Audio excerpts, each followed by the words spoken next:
దేవుడు ఏమంటాడు తెలుసా? అది నేను చేసే పని కదా. అవును ప్రభా, నువ్వు చేస్తావనే 15 సంవత్సరాల నుంచి 10 సంవత్సరాల నుంచి ఆ సమస్య గురించి ఏడుస్తున్నానంటే 15 సంవత్సరాల నుంచి 10 సంవత్సరాల నుంచి ఆ సమస్యకు జవాబు వస్తుంది. నీకేం లేదని దేవుడికి ఇచ్చావు కదా, దాన్ని ప్రభువుకి అప్పగిచ్చావు కదా నీ సమస్యని. జవాబు గురించి నువ్వెందుకు ఆలోచిస్తున్నావు? అవసరమైతే ఆయన జవాబు ఇస్తాడు. ఎప్పుడు ఇస్తాడు అనేది ఆయన చేతుల్లో ఉంది. కానీ నేను రేపు పొద్దున దేనికి చెప్పాలా? నాకు ఒక బాధ్యత అప్పగిచ్చాడు. దేవుని రాజ్యంలో నాకు ఒక పని ఉంది, దానికి నేను ట్రైన్ అవ్వాలా.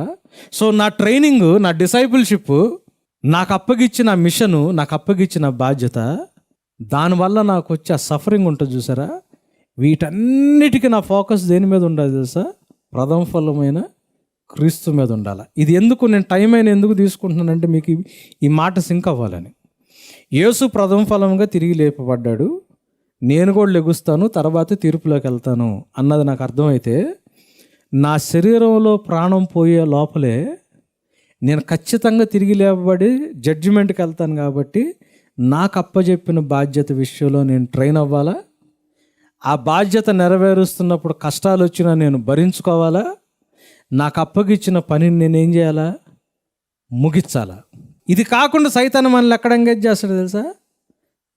మనకేదో సమస్య ఉంటుంది, ఆ సమస్యకి ఏంది ఇంకా దేవుడు ఇట్లా, ఇంకా ఎప్పుడు ఇస్తాడు, ఇంకా ఎవరితో అడిగిస్తే ఇస్తాడు, ఇంకా ఎలా ప్రార్థన చేస్తే ఇస్తాడు, ఇంకా ఎవరితో ప్రేయర్ చేయించుకుంటే ఇస్తాడు, ఆ సమస్యకి ఆన్సర్ రాకపోతే అసలు నా జీవితం ఏమైపోద్ది, రేపొద్దున నా పిల్లల భవిష్యత్తు ఏమైపోద్ది, ఇక్కడ ఎంగేజ్ చేసి పెడతాడు సాతాను. దేంట్లోంచి తప్పిస్తాడు?